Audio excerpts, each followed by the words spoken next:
ध्रुवीय तारा की शक्ति के साथ साथ वो पराभौतिक ईथर शक्ति O9 जो अति शक्तिशाली और दिव्य भूत है, उसकी शक्ति सारे ब्रह्मांड के पांचों तत्वों के कणों में मिल जाएंगी, जिससे तत्वों के कणों का विकेंद्रीकरण होना शुरू हो जाएगा और साथ साथ परमात्मा और अन्य पवित्र आत्माओं का आत्मिक बल इस ब्रह्मांड में ऊर्जा का केंद्रीयकरण करेगा, जिससे विश्व की अनावश्यक ऊर्जा शून्य हो जाएगी। और थर्मोडायनेमिक सिद्धांत के दूसरे नियमानुसार विश्व में ऊर्जा का केंद्रीयकरण बाहरी शक्ति से होगा, जिससे ये सारा ब्रह्मांड ईथर शक्ति के द्वारा पुनः रीसेट हो जाएगा। ये अति शक्तिशाली ईथर O9 ईश्वर का अपना पारसमणि है, जो अति सूक्ष्म दैव भूमि के संरचना के द्वारा सारे तत्वों को शुद्ध रूप में लाता है। प्रकृति का हर भौतिक कण अपनी पूर्ण ऊर्जा स्वरूप में आ जाएगा। प्रकृति के इस तमो प्रधान से सतो प्रधान अवस्था के परिवर्तन को हम विनाश के रूप में देखेंगे, लेकिन वास्तव में ये विनाश नहीं है, ये स्वर्णिम सृष्टि की संरचना का उदय है। मनुष्य आत्माओं की पवित्रता इस ब्रह्मांड की ग्रेविटी को नियंत्रित करती है। ये सत्य सारी दुनिया को मानना पड़ेगा। वर्तमान समय में ब्रह्मांड का ध्रुवीय तारा, जिसमें ईथर शक्ति O9 भरी हुई है, वो एक स्ट्रिंग की तरह इस धरती की ओर आ रहा है और उसके साथ साथ परमात्मा की सर्वोच्च पराशक्ति भी आ रही है, जिसके कारण सारा विश्व एक वैश्विक मोड़ लेगा और इस सृष्टि चक्र में पुनः नए स्वर्णिम युग का शुभारंभ होगा।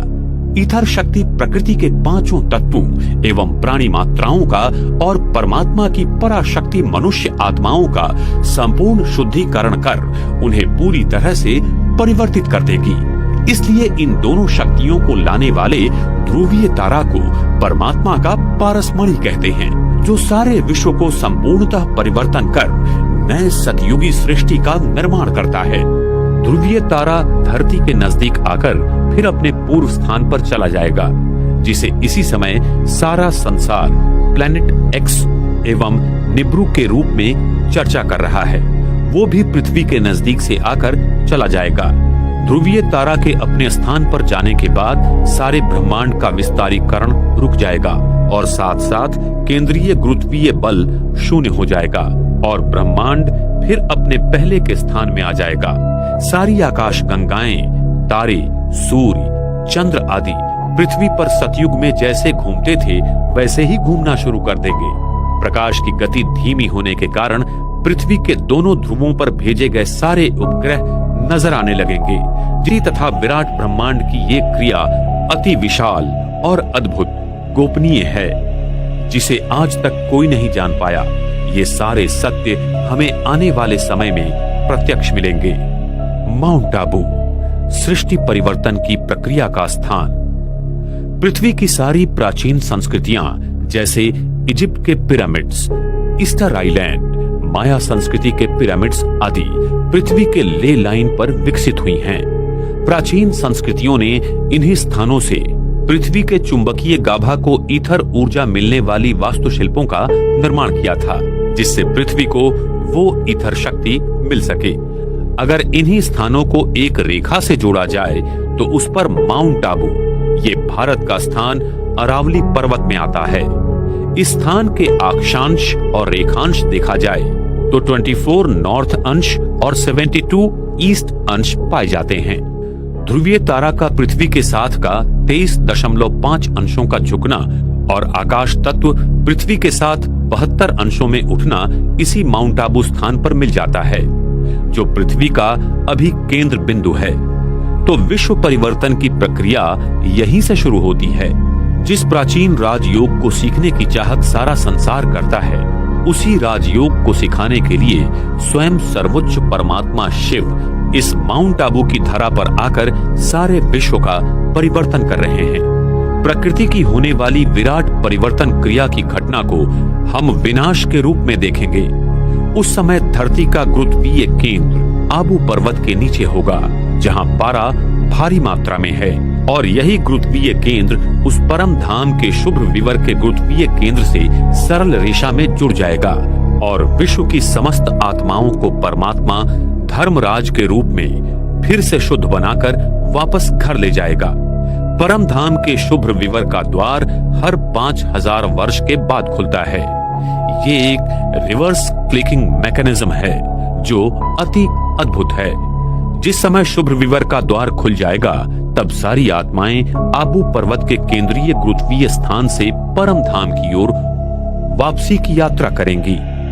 इस भारत भूमि पर फिर से सतयुग शुरू होगा और श्री कृष्ण श्री राधे की आत्माओं का जन्म होगा। सृष्टि की फिर से हूबहू पुनरावृत्ति होने लगेगी। ये सृष्टि हर 5000 वर्ष के बाद हूबहू घूमती रहती है। ये एक अद्भुत और अति गृह रहस्य सिर्फ परमात्मा हमें बता सकते हैं। इस भारत भूमि पर स्वयं परमात्मा का दिव्य अवतरण पिछले 78 साल से हो रहा है, जो कि एक बहुत अद्भुत और दिव्य घटना है। लेकिन वर्तमान समय में मानव अपने इंद्रियों और सुख साधनों में इतना खो गया है कि वो इस सत्य को बार बार ठुकरा देता है। अंत में वो आत्माएं जिन्होंने परमात्मा को पहचाना और उसके कहने पर अपना जीवन व्यतीत किया, उसे आने वाले स्वर्णिम सृष्टि में परमात्मा देवी देवताओं के स्वरूप में ईश्वरीय जीवन बहाल करेगा। वर्तमान समय में स्वयं सभी आत्माओं के पिता परमात्मा मनुष्य आत्माओं को आने वाली नई सृष्टि का उपहार देने आया हुआ है। इसलिए हरेक आत्मा अपना उपहार उस परम पिता परमात्मा से लेकर स्वयं को ईश्वरीय शक्ति से भरपूर करे, जिससे इस पृथ्वी पर आने वाली स्वर्णिम सृष्टि में वो जाने के लायक बन सके तथा ईश्वर के इस महान कार्य में सहयोगी बनकर आने वाली स्वर्णिम सृष्टि का निर्माता बनकर अपना भाग्य बनाए। एक ओर सारी मानव जाति उस ईश्वर को मंदिर, मस्जिद, गिरजाघर में ढूंढ रही है तथा दुनिया के सारे वैज्ञानिक संशोधन कर ब्रह्मांड के रहस्यों को जानने की कोशिश कर रहे हैं, तो दूसरी ओर स्वयं परमात्मा शिव अरावली पर्वत में स्थित माउंट आबू की सुंदर वादियों में नए स्वर्णिम सृष्टि की कलाकृति बना रहे हैं। ये सत्य आने वाले समय में सारे संसार के सामने उजागर हो जाएगा। हाल ही